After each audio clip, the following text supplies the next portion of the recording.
Nidomu tebera enepo Achia ngeke temane Achivo rabera koti Achivo rinda ete Nidomu tebera enepo Une adoni zaone Une adoni zaone Une adoni zaone Nidomu tebera enepo Achia tuwana watu Achiriwa mazifama Achiva miwa katana Nidomu tebera enepo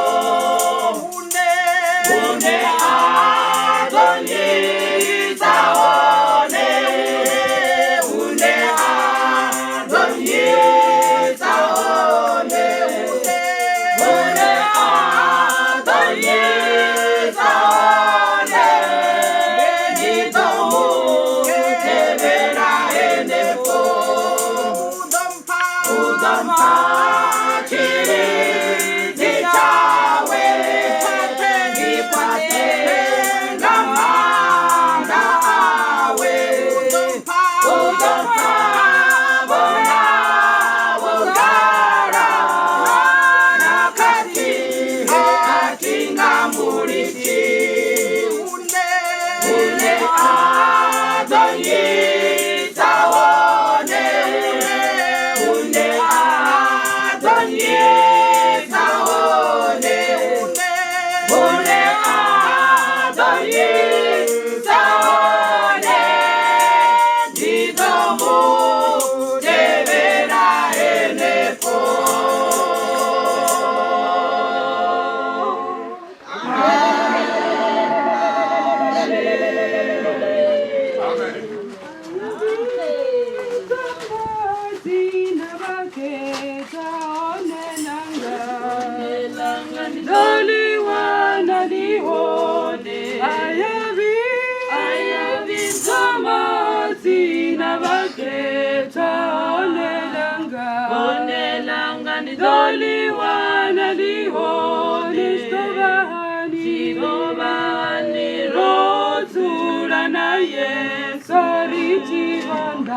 Richivanda mabati sandani Zuranarne koti Jesu Zuranarne koti Jesu Uyumushuma watomiwa Zuranarne koti Jesu Zuranarne koti Jesu Zuranarne koti Jesu Zuranarne koti Jesu Zuranarne koti Jesu Bahurane nabatuku bakotoda koti Jesu Bafebote Evangeli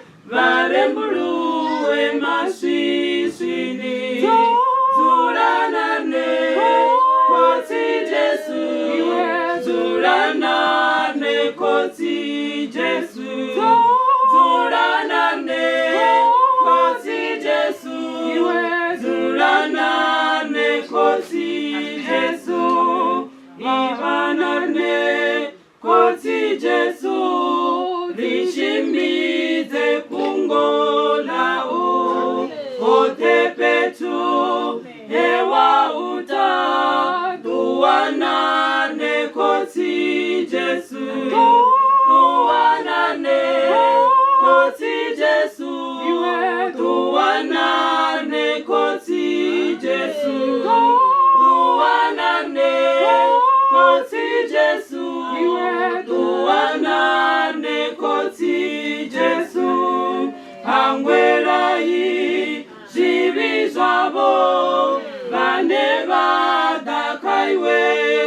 ikotsi yahumbera angwerayi tanzazvi vikotsi Jesu angwerayi kotsi Jesu angwerayi kotsi Jesu angwerayi kotsi Jesu angwerayi kotsi Jesu.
Kari bonye mapendi ketabe. Ngazina la kutina la murala mnyama. Kosi ama. Ngazina shiri ndikimana nishakara shura. Muzimu wanga tikori wanga machorori. Ngari no bwera mutamwe na mumwe zvifa no dende na godzana. Muzimu wanga rinawo vasatongoro zvivi pakazani tumwe na mumwe varana vatuku. Muzimu wanga rozipa niko rendiwa niko wanga zinyimbo. Zorika ni mkati ya watu. Kabiri tani zenaita Filipi. Zimwanga tafula mfuma kazi wakakuja kufuta na tamandilia wana mketa wana wanga mazuvari wafundi dhani zula mtini wanga itani zori filamili chipa ubena mbilu zama kwame zire mlumu kitamili katu Lina muranga wazi wana mketa mkimajiti Achitakwa na buku ya murayo Itakuwa nina ikachitulo chesuleka Niteni imena yarisoma mwanane Ufatse zeni nifatse zeni arize Itani mutori itani simangate kosi ya masi Nikoni wandi kitende kori na umbera ni hapa Niteni kasina duruela mchituela Yesu Kristu isanga sabi Amen Urabiru yawo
Hallelujah. Hallelujah. Rekoribi wa watu washo hanu machoni emzimari tanganya ngao. Ndibazo yo sara ontindi ya uri una imwe chumelo nga kota tutu. Amen. Kama siaru ndo bana imwe chumelo sobutuwa. Sipeleno ndo bana zuliwa kuna ndo bana china kai imwe chumelo. Amen. Amen. Amen. Kariye ka verse da chino kuchimbira ngacho. Amen. Marko chapter 16 verse 15 and 16. Amen. Amen. Mark 16. Kame tumari wane kora singoro mkarabosha. Ora bero ya o ya koko nyawo. Ora miru ya o usanga ibara. Ora miru ya o ya koko nyawo. Yesu mukure ate. Ora miru ya o ya koko nyawo.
Haleluya.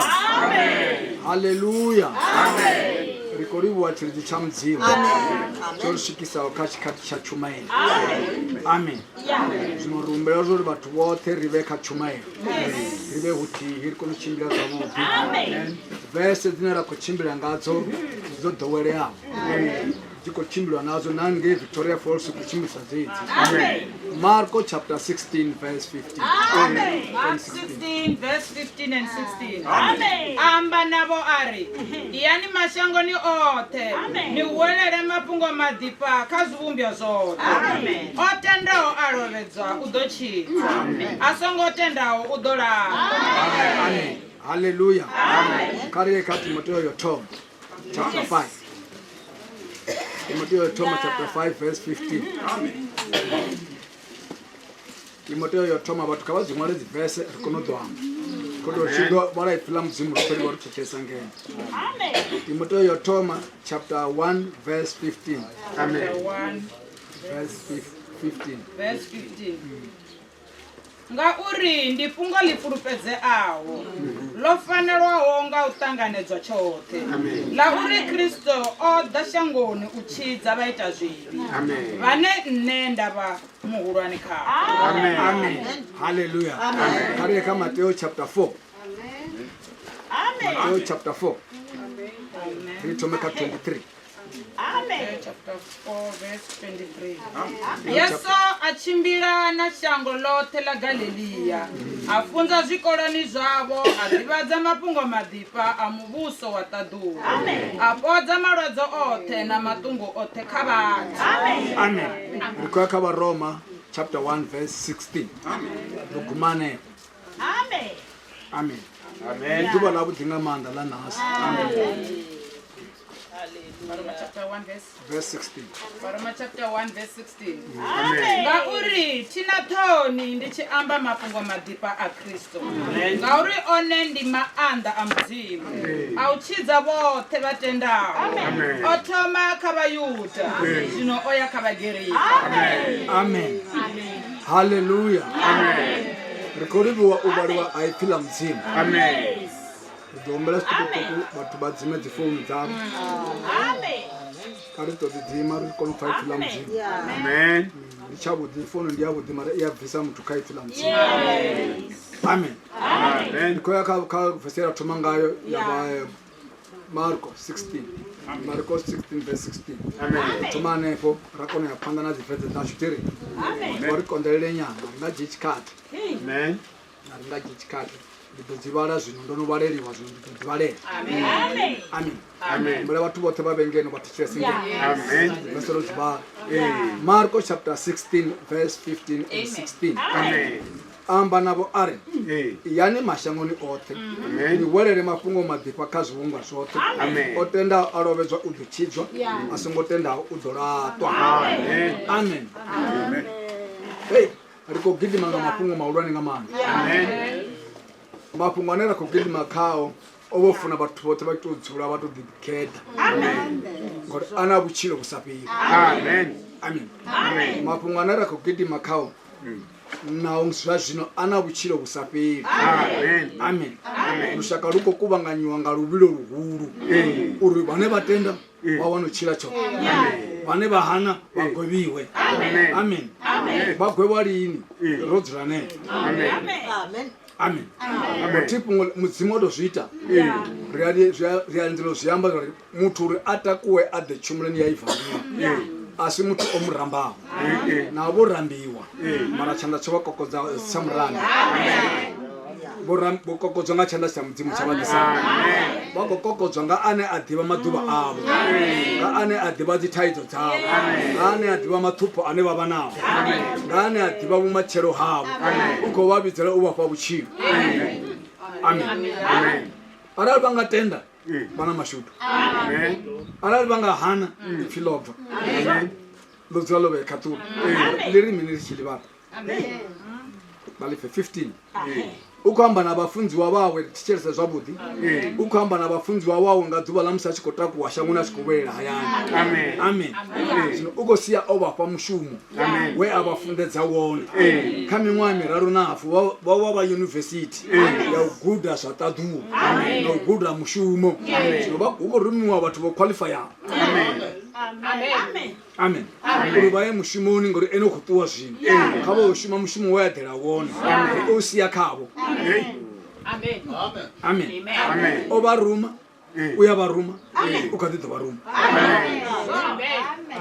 vha zwithu zwone o vha ruma u kha ḓi vha ruma u kha ḓi ḓo vha ruma amen nṋe ri tshi ṱuwa vhaṅwe vha ḓo dzhia tshipiḓa kha vhenevho vhane ra khou vha tshumela uri vha ḓe vha dzhie maanḓa tshumela uri vha ḓe vha dzhie maanḓa kha riṋe ri tshi welela vhone vha khou dzhena amen mushumo vho u vhona ri ṱuwa zwezwo zwe zwa ambiwa hafho amen ene o khou vha vhudza ngori vho zwi vhona na mushumo vho u vhona u gudiswa vha u pfhesesa vha ri u vhidzwa vha vhathanga vha bva mabinduni avho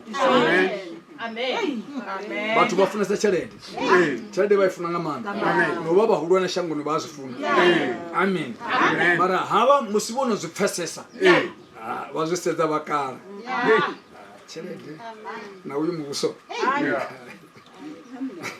vha tshelede vha tevhela vhutshilo vhu sa fheli amen amen navho vha tshi pandelwa hafha nga khijesu tshelede Peter na vhina ri tshi funa tevhela havhala wa mama mavhili tshimbilani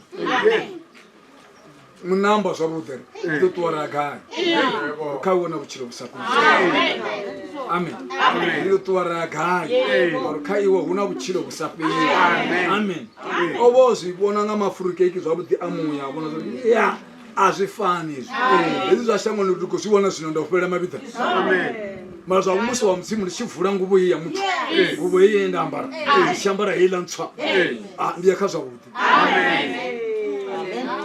amen yani a ri dzuli fhasi a ri dzuli fhasi a ri dzuli fhasi arali u tshi tonga wa zwi kona wa vhutolisela murahu wa tevhela hoṱhe na re ya hone amen ri khou bva ri Johannesburg zwino amen ri khou bva ri vhukhavhuruni vhege ine yo fhelaho ke nene yo fhela ri khavhuruni zwino ri fhano vhege ḓaḓo ri vhuri vhafunzi vho ri namusi hayi ndi vhege i ḓaho ri tshi bva hafha dzi a tshentshana uri ri shumisana zwavhuḓi ri tshi bva hafha ri ya vhurivhuri kha ḽa makuya ḓuvha yo malipotende jesu a tshi khou ambiwa nga vharumiwa vho rumiwaho amen uri hezwi na ra khou zwi amba ni zwi pfhesese a si zwa kereke ya muthu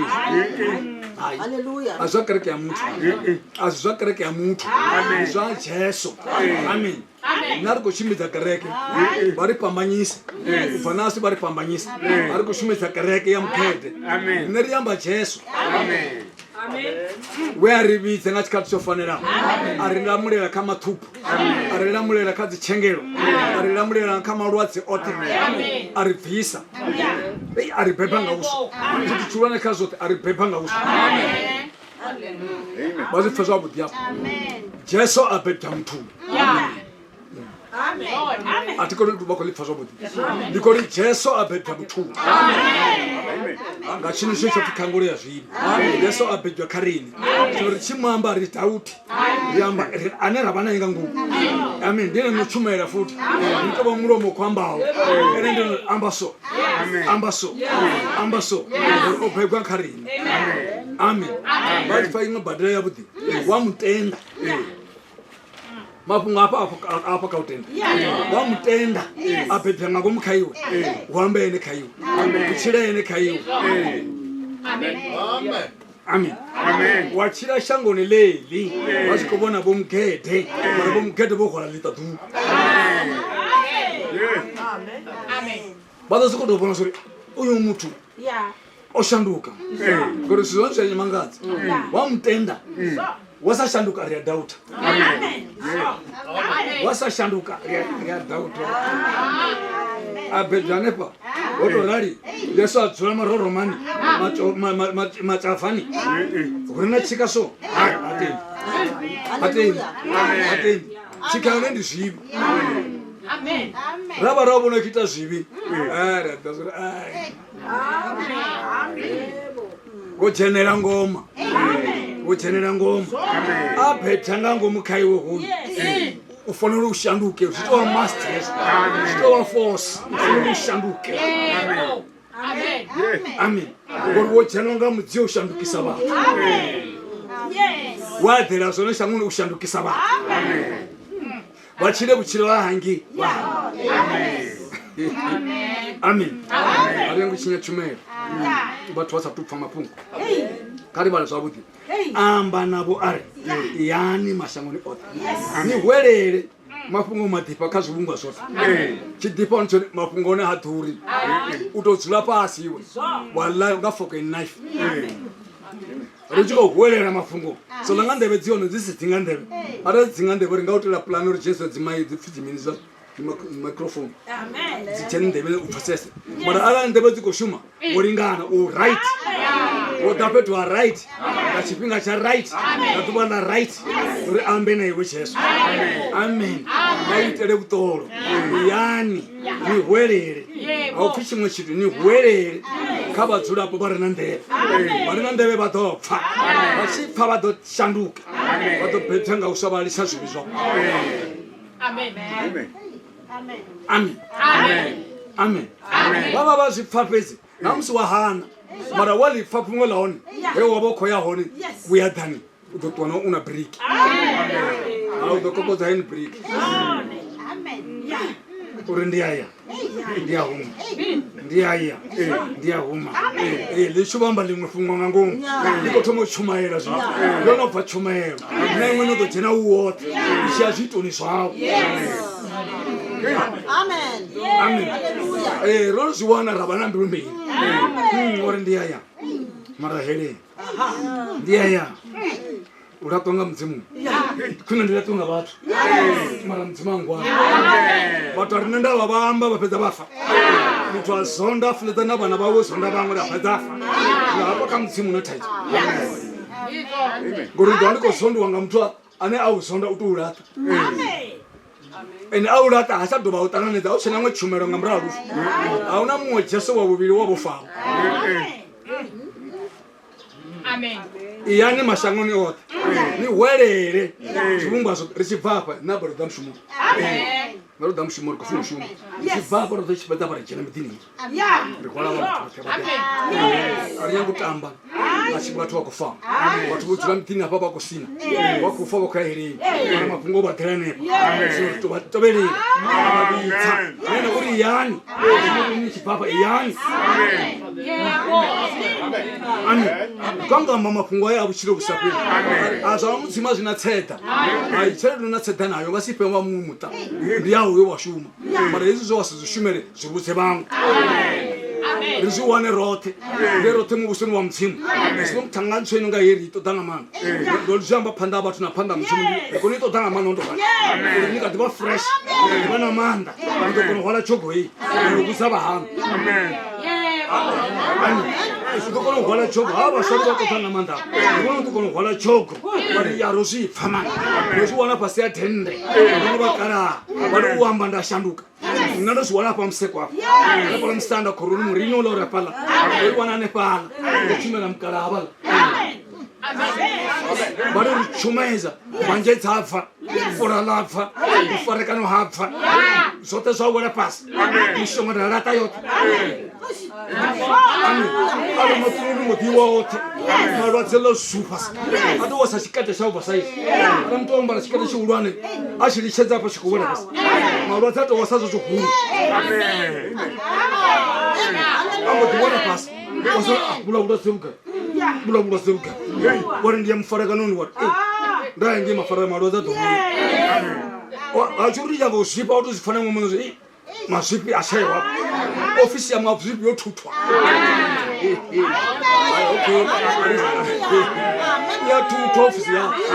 yatutwa ofisi yao ape vanhu navazvipa usvika vaitokara navasadzi vazvipa usvika vaitokegulu wane mukegulu unozvipa amen yasatutwa ufa nazvo kari tuperere pano Timoteo chapter Timoteo ngani anata wanya wana aibisa Timoteo chapter 1 verse 15. Amen. Verse 15. Ngauri ndi fhungo ḽi fulufhedzeaho ḽo fanelwaho nga u ṱanganedzwa tshoṱhe ḽa uri Kristo Yesu o ḓa shangoni u tshidza vhaita zwivhi. Amen. Hallelujah. Amen. Kristo Yesu o ḓa shangoni u tshidza mini vhaita zwivhi. Huna vanhu vho ndofi vhaita zwivhi na vhasadzi vho ndofi vhaita zwivhi. Ezwo sathu mu wana Jesu. Sathu mu wana Jesu. Dzina ḽa u ṱuwe nalo fa. Uchi baba uchiita zwivhi u zwi upfi muita zwivhi. Amen. Awubizi nga limwe dzina ngi. Elila bonyanyi na bo Thomas na bo Jeke. Ngale dibiwe hangi. Udzimu doma mudzina una madzina mavili fhedzi kha vhathu. Una mukristo na muita zwivhi. Amen. Ndibona vhathu vhavili fhedzi. Kana ndi muchina ndi mukhuwa ndi muchina ndi mini ndi mwindia. Ashita zwivhi dzina ḽawe ndi muita zwivhi. Mukristo upfi mukristo. Mudzimu una chakambiri. Zaba. Kana ndi vana fulafu kana ndi bafufu kana ndi batenya kana ndi baseka second mara chaka dzone ndi mbili. Amen. Amen. Odala mini udochitsa vai itashi vanoti vaiti vaso. Amen. Amen. Amen. Avachitse vabve kauita zvivi voyoita zvivi. Amen. Azvidipinyane izvozvo ozifa shango levazidozo runa chakandana khavanana vasati vopfumana vasha zidhutha nazo tisavana avana furafu chaka ndi mbiri muita zvivi na mukristu. Amen. Ene Jesu ovaso odhela vaita zvivi uri vashanduke vabve zvivini zvavo hange dzin'angana. Hey, hapo watu watambura hapo. Hey. Bona mtu odolona kasone. Mara mishongo yetu pasuka mani. Shimbiro pakatetse. Bona msadzi wa kuti ambara rutete. Amen. Kosama fusikale ufikela rufu. Ulunga ingafikela rutete, ingafikela mzimu. Andambo ulunga fikela madimoni na. Ya fikela satana wasongoshumisa. Satana azulukhundunu zilandilu.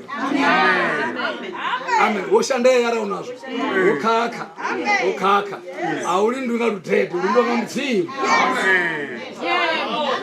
Amen. Wazi pfezo zitu. Ukisika ino tamushimo wote. Awuzi simutu. Tikosko watumu gudu baso tapa. Saborina dishiri amara chidizwa kanada. Turi ubusirina kewa na bumefa. Kabadi yeto upanga mishonga. Yodala zizi kapu mwese dozi diziwashu. Diyananga. Diyemu profita. Dipisa tsadi hapa. Zido dala hapa. Rakela na mtu wanganga inero kakali mtu. Rao mbona mona chitimbi ni hapa laruko kubri kwa chitimbi. Rao mbona bukatia dakaro mbona. Ndira yokhera. Arika dibira hato huma. Itimali kokaiza zori. Wokhera dzandira yo. Ndira sione yo. Aria diwada zitaka zori ariambi za mahala. Na mtanzi kilo. Ngalo zibaro temuna na msazi. Taro faifa ngiri. Heya vua gudupu. Uwa temdini wangu. Wala sotu wala sotu. Wala sotu wakwele unasiri wakwela. Muti wasa wuri. Muti wafemuruwa. Ngafungole fulupeti yawe. Kanu liba. Bafe fungole fulupeti yawe. Batu bako tambura bali somo wana mtako gidi mangagolo. Mangagolo ngapula golo na mafura abatwanga nguma ba. Mara ukoralo ko chaisa ora. Akisuka ni corona msati. Asipange na lugole halali mtini wangu. Utambura. Ora ndunia wa balola ndunia watapata. Amen. Ngauri ndi fhungo ḽi fulufhedzeaho ḽo fanelwaho nga u ṱanganedzwa tshoṱhe ḽa uri Kristo Yesu o ḓa shangoni u tshidza vhaita zwivhi vhane nṋe nda vha muhulwane khavho. Kana vha fole ndi thamba ndi muhulwane khavho. Amen. Ai vhaṅwe vhana ani ngo ta zwivhi nga zwanga. Ndo ta zwinji. Ngauri heli ḽine ra khoni vhudza ḽone nasi ndi fhungo ḽi fulufhedzeaho. Liya fulufhedzea and kama ndivha vhudzeni mufungo bali thetshelesa ali tusumedzwa direction kha muthu ali sumedzwa direction kha muthu lito ya hune thaidzo ya vha hone. Amen. Lo funzwa lo guda la pasa la graduate ndifungo li fulufhedzeaho la recommendwa nga mune wa zwithu na Paulo ali recommenda na Jesu ali recommenda atili yani o recommenda ifline la ndo chumete wali tenda ya une abana thaidzo. Amen. Kana una nyemulo toto bila bila vasvika limudzi waigera kope mbyandanda wovosalalura uchivumbuluwa uchilora na zvimwe zvithu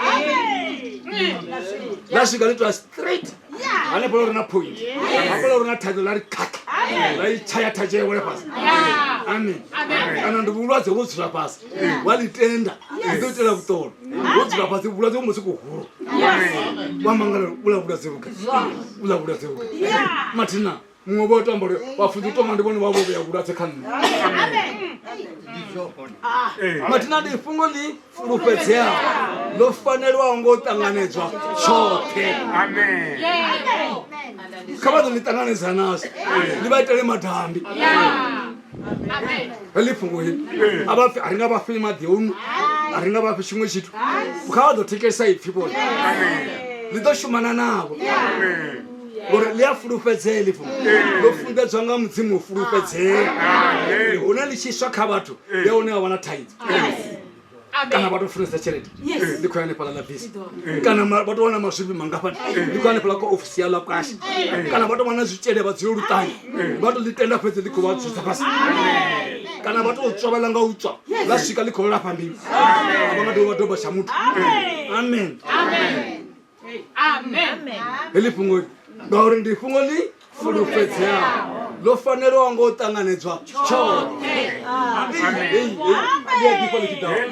lofanelwa ngotanganedzwa chote ivotori malo mashudu wanga walichia lichia uchonini milikiti likaona taidzo liona taidzo amen na mshumone liyasvika na mudhino rina dzindwa liyasvika liyalamula la mfumakadzi wavo vachimufuna chifilavhilavhi na musasha valavilavhi lefiloni nola munna musati vala munna wavo chifilavhilavhi vasafiloni una taidzo mbiluni apo azvionga nda zvimbiluni apo chinangofuna lukusa ndi injini yeyi yosiisa zviringisatishashuma zvavudi yasimuka injini hauna mumwe mekanike na uChris Barnard vodavazama azvoperereka amen osala munna mtii enododzerawo zveso olapa mbilu avasvika inchinini zoto zopera amen lotofanira ngotanganedzwa chote ndolitanganedza uvoni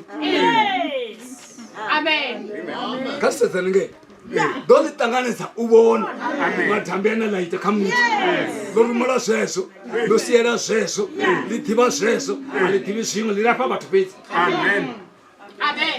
elifungo hili lofanira ngotanganedzwa chote namusikano machunu lipano maraniku andi maraniku yavo ndadumbura vakaya vanhu vomuti richidhapa chimwe chifima ravawana vakazvavo variwambiwa vaita mushumu chinokurindela litadhuru nevamanu havana chine vavana chomutani kovunoaa mara ei vokwana litadhuru litadhuru limbiru vachimbirana munhu washango ezvo chivasema vashango ripedza ukaedzana ngomu umule aridhilweli lulwelwa ngariho amen chitakadzana ulwelwa ngaosa aumuvoni aumunei direction ane wadhiva ziro goikoreveraho ngara hataruri mutu haavoni muvara haavoni pfunzo nevavana haavoni runako uvona mbiru amen ndizvaho munhu auramudhisa ane wamutanganedza ivo ndo uchikakerekeni wati bafunzi komla nite kutanzi azve mudzimai nyiteyo ngamadheka namusoro kuita kutanzi apa nipfezve mudzima vadhobaona varikubva kure souri kuona roro rovhataiwa ewe ribva kure ma rotobuwa kure rotobuwa matunguni mahuru pachengeroni pasi pasi dhindini yange ranuliwa ratanziwa raimiswe fi yawohamba zvowaiterwa azvori kotohamba zvoraiterwa Matthew chapter 4 Matthew chapter 4 verse 23 Amen. Matthew chapter 4 verse 23. Yesu achimbira na shango lote la Galileya. Zveavako zviita asatutuwa sakutuwa Yesu avakuzviita achimbira na shango achikoita mini Yesu achimbila na shango lote la Galileya afunza zvikoloni zvavo ngamanga mafe ahwelela zvikoloni zvavo ababuza sinomsiya na mitini yabo yaronapa adivadza mafungo madipa ambuso wa dadulu apodza malwadze ote na matungo ote kavatu ani ana manda ani abanawo ndiaya rapa ndiaya rapa kaya phana naye verse 24 moya yatanganya shango lote la Syria vatu vahwala valwalawo vote vamalwadzede na matungude vamimuya mivi na valwadzongo ngwedzi navoma omirado vavadisa ene avapodza vekefela abafunzi ola una munhu ange raro oda chanda shora chizashimi ari uchumela lwabe wosanda unafamanda chiri chambo disachere ari emuneje ari sonda oda yetanga rumsiya rumu hawada nazino msadzi wawo bana aya mandara disa banga jera pasi mara vatu abo mmesa chimwe chitu ari vanga hana haya mafungo vommesa chimwe chitu chine kuchino nayo shubo avanga chitobi umwe petu ari ngadobirira uya fanira kutobwera wona rodanasi mafungo svika nasi kavo ajiwala vukando zvino kuri haindi achiyai yakuchirwanga kavatombuza arari kusvikogidhima saringari kubva kazvo chigidhima navasadzi rowana mini tirowana marwadze tinokubva apa kugidhima navasadzi chiuya pa wanigidhima navanhu tokuya nemini havana chimwe chinakubuya nacho kuve nataidzwe nazo uchaya kuchiro neawote wayopepa vana vane vavana marwadze ngamunando osapfa wari mudzima chikaitsa wakaitsa vanhu rodisa wakare wamatu rodisa muna wavatu vote anadiva zvikati nezvipinga zvavatu vasangodivetsera chipinga chondorembulwa rini vakodikhetsa kavaje chikati zvino vavona zvendiita andinga kuchirwa yosvika ivhangeri ari mudisa makereke apo ari vatu vakereke rini avo ari vatu vamafungo matipa mubuso wa mtsini aivhangeri niroba rome chapter 1 verse 16 vaferini ndoivhurema baroma chapter 1 verse 16 vaferini ngari tina toni ndichamba mafungo madipa kristu one ndimanda amudzimu auchidza vote vatenda otoma kavajuda zvino oya kavagriki otoma kavajuda zvino apanoti maraniro amen baba ndimunna wayaponyukiswa wayaponyukiswa zvovipa ena manda awachidhipfa usina mutoni angamba naye usina mufunzi ananga muchumaere maratangana nayo mbokoti yakava tangana nayo jesu amchaya wera pasi apa uchibvuma ngitapa arinati wenye achivobudzopi hey iwe saul uri amupazidokondera iwe ari ndiwenye wambona mni yaphonga ndau yajuda yandina jesu wanazareti loko mtobolo uramupazidokondera iwe iteni tena neponapo mdini apo una munhu ane wakhoweka one wofora mabhambiri omuvha yakhayo unola swikoditsitsa urabele uforo matono shinga ono imakala roma uri tina toni ndishama mafungo madipa kristu oye ndimanda mtsi auchidza vote vatenda toma kavajuda yakamapirika toma kavajuda apona mahanika kavandama mariko navasadzi vamarini osvika ivhangeri yosvika namanda ayo navanhu vasirera remidhini yavo navasadzi vane vadziva nga zvitokoloshi navanhu vane vadziva nga zvitokoloshi mana musingano masiyani masheloko osvika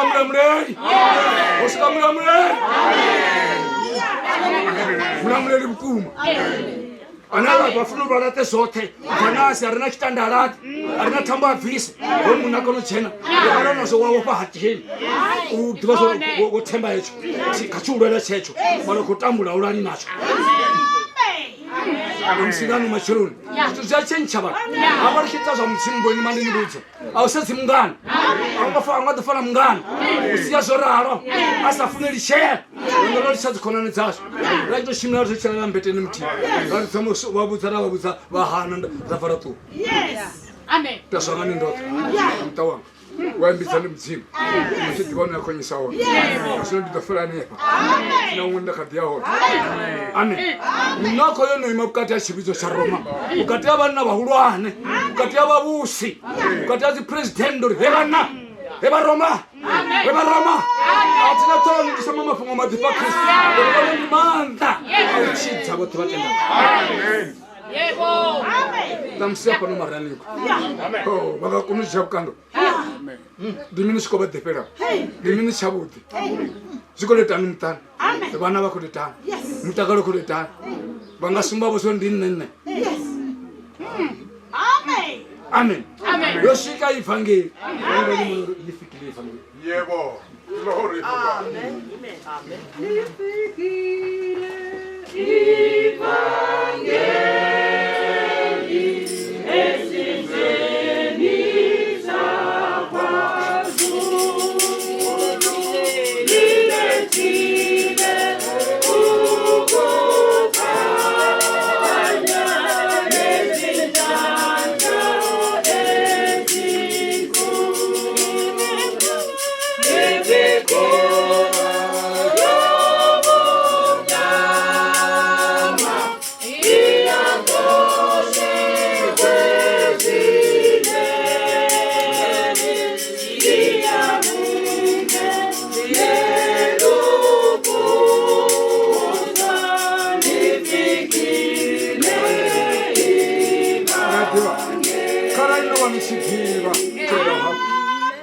wadhamba mirini yawo wari ndiyashanuka zote ndiyalicha amen wodisola mutakalo usongobhadira na peni wodisola udzula zvavudi mutani wawo usongobvisa na peni wavechera na vuchiro vusapeni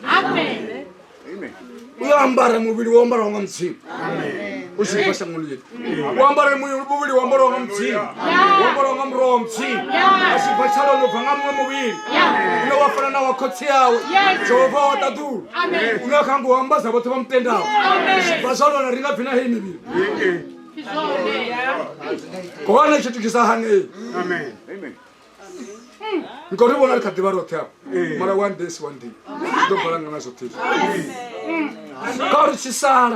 kaurishisara usaona nafungo mbirini yawo elifungo ndolifara nditofanala ndolivulunga atingaizvivini novhisa mandani azvivi imandani abvise mandani azvivi ezvori chikoni chira ndisina musadzi chikoni chira ndisina mufarekano chikoni chira ndisina haiwe wama mumwe wapungoma noti ngahoi jesu ndiri noti ngahoi jesu wamuwana zviware pasi pamangomanda pamanda satana achana manda mudzimu kwamba ngorikovuswa nga swiswi amen wapikisa ngorikovuswa nga swiswi mara dhuva wawona kaya mwanda jesu ndosibila uchilile wote wari kave ndoiwana ndishe mtuvu kave ndiiwana ndishe mtuvu kave ndoiwana ndadhanso nguva so kave ndiiwana ndikadhiva na nungo ndadhanso ngondorali swiswi ndikoiwana ndonohuvara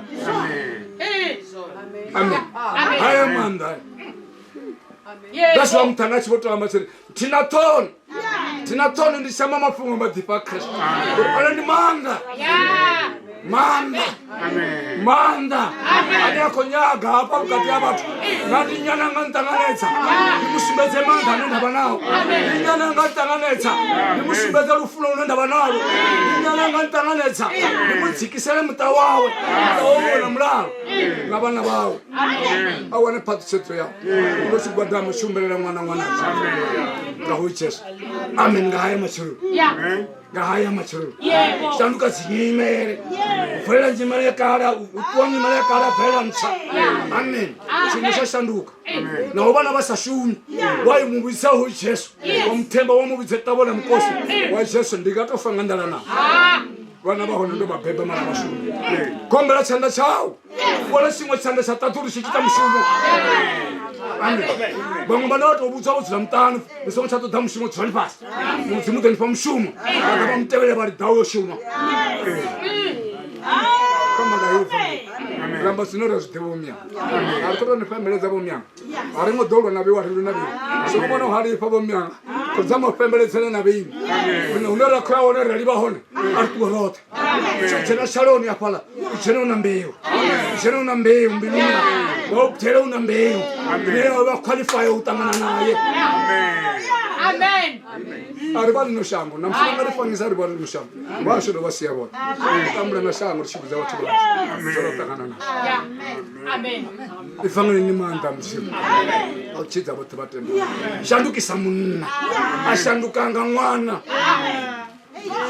achinisa mwe mulalo no wasatubona wamangala zwa zvigayo zvikale wakutsamolisa munna zvitendi wasamolisa musadzi zvitendi Shika munna washifamba munna wafa nembelela munna wafa kitaba mkosi achali mudzimu wanga mudzimu wanga wontushalera tubole mudzimu na Yesu bafambana ngori mutanga bona hwala zvinhu zvashango lote mudzimu asedzane na zvi mutanga zvithiba zori kotsanga basakona ntsetsa ndohwala shango lote ndohwala zvinhu zvashango lote ndohwala zvina zvine zvabathu vasatupedza bona zvokumedzwa khani hapo baba bomfuralera bakomana baba bakomana baba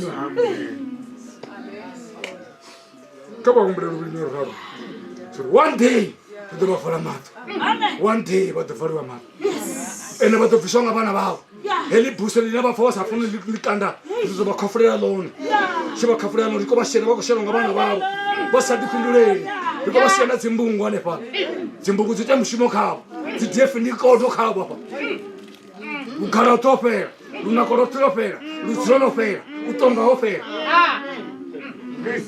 Amen. Wale spesa of them to cheap. Sure. Amen. Chipanga manda. Marangana masia. Oh, nani dia pembeleza wani. Dia pembeleza wakachia. Hai. Kabachekando. Kabachekando. So nditanga umya. Yes. Bohola chimwe chitwa. Changwa chochuka ngamalofa. Ashibisa no shango. Ashadibandira yoyo haya. Chisipapa chiakhera khera. Mara namsituwa. Ndanga furandira. Akindina ndira na mafumo ngona buchilo. Ana yako sia saingane. Namsilia fura gonda. Amen. Yabonga. Amen. Furandira. Na humbula sabote. Kana mwana matwandi tora. Wasika pala sibadira dokona sabutseria. Situkizwe. Bone bana babuta kokoko zamzingunga ma. Uzangu mama. Jipengo sala pezi. Ngagem satwa lunako pengo sala pezi. Ate kono ditera. Siliono ola di pipe yako. Mo Jesu silionga di pipe. Ukatero fera. Unakoro fera. Utsuro fera. Utongo fera. Ndiye basitonga ngayo sala. Amen. Amen. Chele diko kakara bangani. Namusingano machiro. Bagasite ukanga. Bachia kosa. Abesa msimu utochia cheo mun. Utochia cheo. Amen. Kwa ngamia nditenga. Amen. Amen. Amen. Kada vile pejisi. Amen. Bwana ndio mari wa Roma chapter 61 verse 16. Amen. Roma chapter 16. Roma chapter 1 verse 16. Amen. Chapter 1 verse 16. 16. Gauri atina toni ndichiamba mapungo madipa a Kristo. Amen. Na da zdafa. Hezu shifi atina ton. Trizamba na verno da. Gazen tmarite. Amen. Badwa oru wana rof. Badwa ndise zamba mbilanga ya basa. Yes. Nda wana ndiho. Don't song of fun ndinga imanda bapili ndanga magacha so bamba. Amen. Gondo ando fa so pe. Yes. Tamba kizu kwa mama. Dingazo na sima para tatarika. Mara una washo na gatendana. Ana na gatifala butungu bukabuchira na kubuchira. Kuba kuzibona zazo una keli. Wosamanga hapo wosamase kinga patsi yo. Mara nas ngabana munana ngautira chimushi. Sabu udikabuchira. China wasa doba washihangwa. Amen. Amen. Hallelujah. China was the door was hang. China was the imamo panda abatu atina to. Ishamba nga Yesu. Yamtiba swa nyite.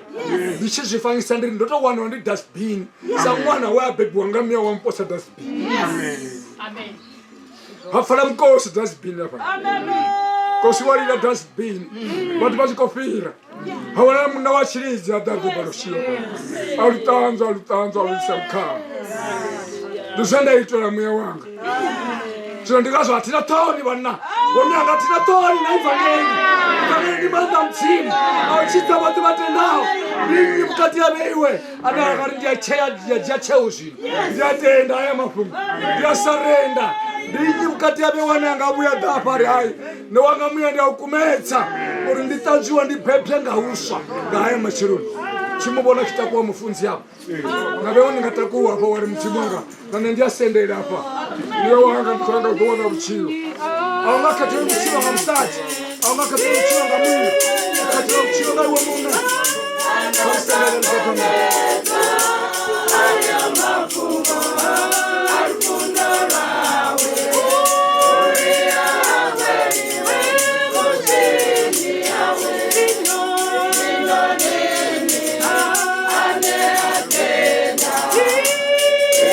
Yeah.